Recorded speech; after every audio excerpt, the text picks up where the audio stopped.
Angry at me because you perceive me as having thrown you under the bus when we all went out to lunch after. Well, I feel like you threw me under the bus, and I think that you threw me under the bus trying to talk at a table read with industry people.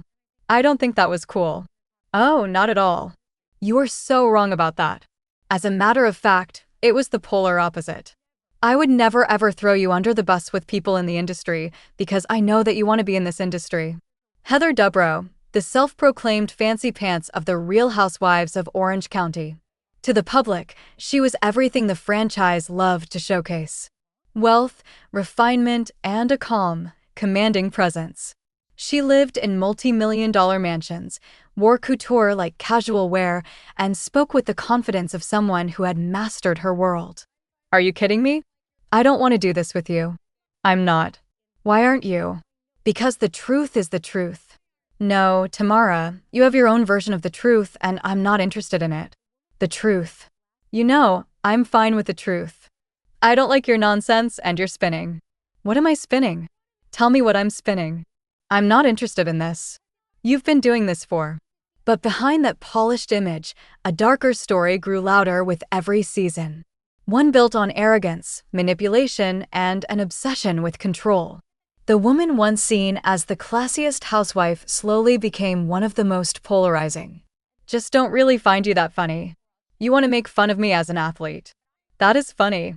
You need to write down all the rules then, Heather, because if I slightly go out of bounds, it's the end of the world. She can tell you to go all day long, but I slightly go out of the rules and it's not okay. And I get the things you're saying. There's a lot of confrontation, but not with me. Really, I am not afraid of confrontation. I know that. Not with me. Not with anyone. That's how I feel. I'm allowed to have feelings too. Tonight, we look beyond the marble floors and champagne glasses to uncover the dark side of Heather Dubrow. A story of control, conflict, and a relentless pursuit of the flawless image that ultimately turned against her. Before Bravo fame, Heather was already living a comfortable Hollywood life. She worked as an actress in the late 90s and early 2000s, appearing in sitcoms like That's Life and Jenny. She married Terry Dubrow, a well-known plastic surgeon who would later gain fame from Botched.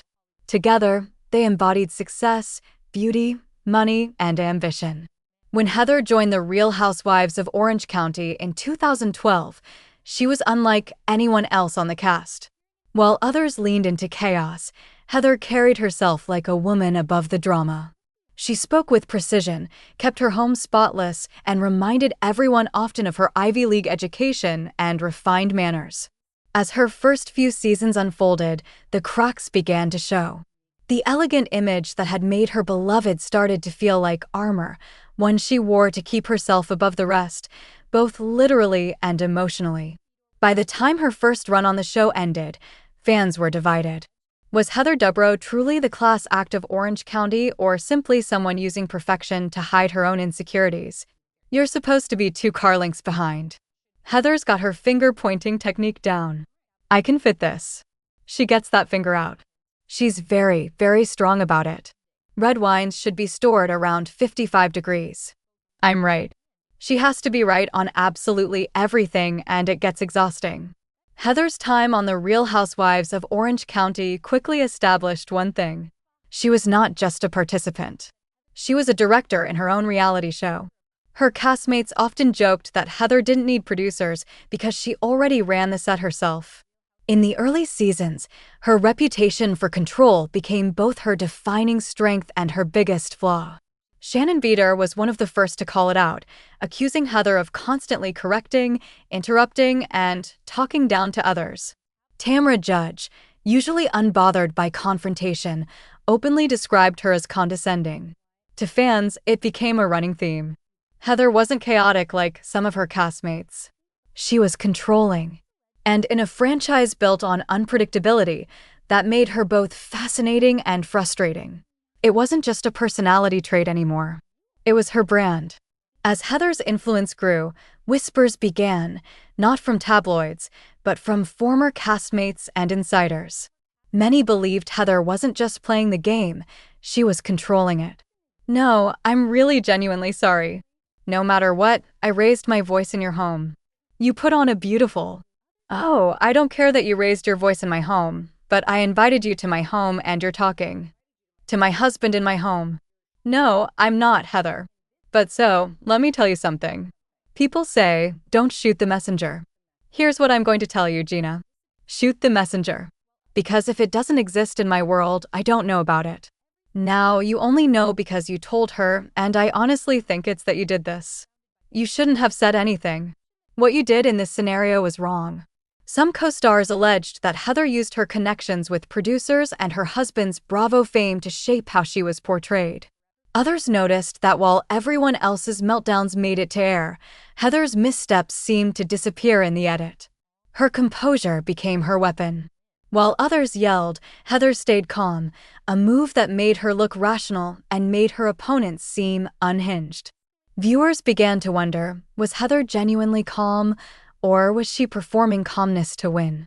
Every season she appeared, she managed to come out relatively untarnished, even when surrounded by chaos she helped create. The result, a perception that Heather Dubrow wasn't just a cast member. She was a quiet producer in pearls. Her ability to manipulate tone, image, and timing became part of her mystique. In reality TV, control is currency, and Heather had plenty of it. Of course, no housewife can maintain control forever. When Heather's cool exterior cracked, it made for unforgettable television. Her feud with Kelly Dodd marked one of her most public unravelings. What began as a disagreement over dinner escalated into a screaming match that shattered Heather's calm persona. Kelly accused her of being fake and a bully. And for one of the few times on camera, Heather lost her composure. The 2016 reunion took that tension to a new level. Confronted by multiple cast members calling her manipulative, condescending, and two-faced, Heather reached a breaking point and walked off the stage in tears. A moment that contradicted the composed image she had carefully built for years. When she returned to the franchise years later, hoping for redemption, old patterns re-emerged. Shannon Beater once again clashed with her over control issues, and newer castmates like Gina Kirchenheider accused her of acting superior. Heather's wealth and status had always been part of her charm, but now they read as detachment, a woman who couldn't relate to the very people she shared scenes with. The more she tried to present perfection, the more fans saw the tension behind it. Every feud became a crack in her glass facade, showing the frustration of a woman desperate to stay untouchable in a world built on chaos. Heather Dubrow didn't earn the nickname Fancy Pants by accident. She embraced it. The nickname, first coined on The Real Housewives of Orange County, became both a badge of honor and a symbol of everything people either loved or hated about her. From the moment she joined the show, Heather's wealth wasn't just background. It was the storyline. Her multi-million-dollar mansion, her life looked like something out of a luxury magazine, perfectly staged and camera-ready at all times. But what started as aspirational soon became alienating as fans across America struggled through job losses, housing crises, and inflation. Heather's over-the-top displays of privilege rubbed many the wrong way. Critics called her tone-deaf, the housewife who flaunted a life too far removed from reality. In confessionals and interviews, Heather often said her lifestyle was about standards, not showing off. Behind the diamonds and marble, there was a narrative of insecurity, luxury as a shield. Heather's relentless focus on elegance felt less like confidence and more like control, the need to maintain superiority through material perfection. And in a show built around emotional messiness, her polish began to feel hollow. Heather's world wasn't limited to reality TV. Together with her husband, Dr. Terry Dubrow, the plastic surgeon famous for Botched, she built what some call the Dubrow Empire. It included skincare lines, supplements, books, podcasts, and multiple reality series, all wrapped around the same message. The Dubrows have it figured out, and you can, too, if you buy in. Their partnership blurred the line between entertainment, self-improvement, and commerce. The Dubrow name became synonymous with aesthetic perfection, beauty, youth, and wealth as products for sale. But this branding raised questions. Where does empowerment end and exploitation begin? Critics argued that while Terry profited from altering appearances surgically, Heather sold the fantasy of effortless glamour. Their public image preached family values and authenticity. Yet their empire thrived on promoting unattainable ideals. Fans began noticing contradictions. One moment Heather spoke about the importance of inner beauty and family unity. The next she was promoting expensive, anti-aging treatments and luxury skincare under her name. It wasn't illegal, but ethically it felt murky. Even within the Bravo fandom, questions lingered. Was Heather a savvy entrepreneur, or was she capitalizing on insecurity? The deeper you looked, the clearer it became. Every public appearance, product launch, and podcast episode wasn't just content, it was advertising. To the public, Heather and Heather Dubrow seemed like the perfect couple. Successful, witty, and balanced. Their banter on screen often came across as affectionate teasing, and Heather proudly portrayed herself as a devoted wife and mother. But as with most reality TV relationships, what was shown wasn't always the full picture. Behind the scenes and on social media, fans began to speculate that Heather's need for control extended into her marriage. Many viewers described her as the CEO of the relationship, a woman managing her husband's schedule, career image, and even household dialogue. Terry, charismatic and humorous, sometimes joked about his wife's perfectionism, but those jokes often revealed tension. During interviews, Heather spoke about the importance of running a household like a business, reinforcing the perception that even love in her world came with structure, planning, and optics. Critics suggested that their marriage, much like their brand, felt curated, less about connection, more about presentation. Online discussions also hinted at moments where Heather's dominance seemed overbearing. On The Real Housewives, Terry occasionally looked frustrated during arguments while Heather remained composed, a dynamic fans described as controlled chaos. Their relationship worked as long as the image stayed flawless. But that very perfection was its flaw. Everything was managed. Nothing left to chance. The darker truth wasn't dysfunction, but emotional distance. A marriage performed for the cameras, held together by discipline and branding rather than vulnerability. In recent years, Heather found a new platform, her podcast, Heather Dubrow's World. It gave her a direct line to fans, but also a spotlight on her unfiltered opinions, and those opinions often landed her in controversy. Listeners accused Heather of being dismissive, even mocking toward former co-stars and influencers.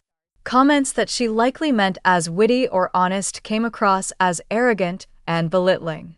Some fans said she used the podcast to rewrite history, painting herself as the misunderstood victim of drama she helped create. Fans on social media began calling her persona robotic or too perfect to relate to. Her effort to maintain composure in every context had backfired. People no longer saw her as classy but cold. Even sympathetic listeners admitted that Heather's inability to show vulnerability made her advice ring hollow. In the end, the podcast controversies didn't just expose a disconnect with fans. They reaffirmed everything critics had said for years, that Heather's perfectionism and superiority weren't confidence, but armor. Heather Dubrow's obsession with luxury has always been part of her identity and perhaps her downfall. When she sold her massive Orange County mansion for a jaw-dropping $55 million, it wasn't seen as a fresh start. It was seen as another display of excess.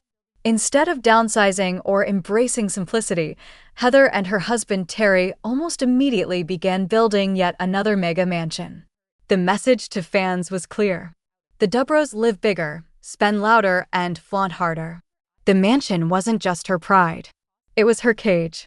When Heather left The Real Housewives of Orange County, her public statement framed it as a choice.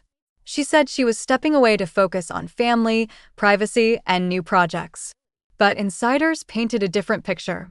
Behind the scenes, her polished persona had reportedly worn thin. Some cast members called her controlling. Others found her cold. She wasn't the breakout favorite she once was. She was the castmate people tiptoed around. For several years, Heather stayed away, managing her image carefully through her podcast and public appearances. Then in 2021, Bravo announced her return. Fans expected the Fancy Pants revival to dominate the new season. Instead, what followed was a shock. Heather didn't fit anymore. The show had changed. Younger cast members, looser energy, and an audience now craving authenticity over status. Heather's brand of perfection felt outdated, almost robotic. Her conversations came across as rehearsed, her reactions calculated. The other women rolled their eyes behind her back. Viewers took to social media calling her detached, irrelevant, and out of touch. Her attempts to reassert control over the show's tone and hierarchy failed completely. The newer housewives didn't fear her, and longtime fans no longer idolized her. Heather Dubrow's story is more than just a reality TV arc. It's a study in the cost of control. On the surface, she had everything: a successful husband, wealth beyond measure, and a carefully curated life. But perfection came with a price. Behind the gleaming marble countertops and flawless interviews, there was emotional distance. Friends described her as hard to reach. Castmates called her cold. Her desire to appear unshakable left no room for real vulnerability. Over time, that control turned isolating.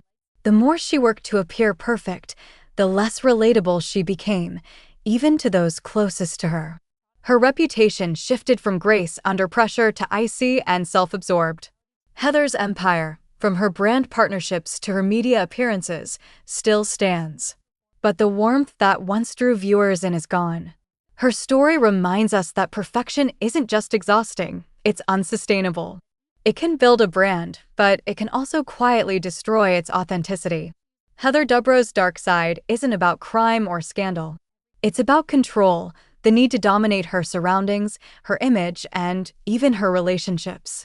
Her downfall didn't come from an explosive controversy, but from the slow erosion of connection. She crafted a life so polished that no one could touch it. And in doing so, she lost the ability to connect with the very people who made her famous. Fans turned away, castmates lost patience, and her name became synonymous with arrogance instead of class. Her journey reveals something bigger about fame itself. When everything becomes about optics, the human element disappears. Perfection can be powerful, but it can also be hollow. In the end, Heather Dubrow didn't just build a mansion. She built a mirror. And when the lights dimmed, the only reflection left staring back was her own obsession with control.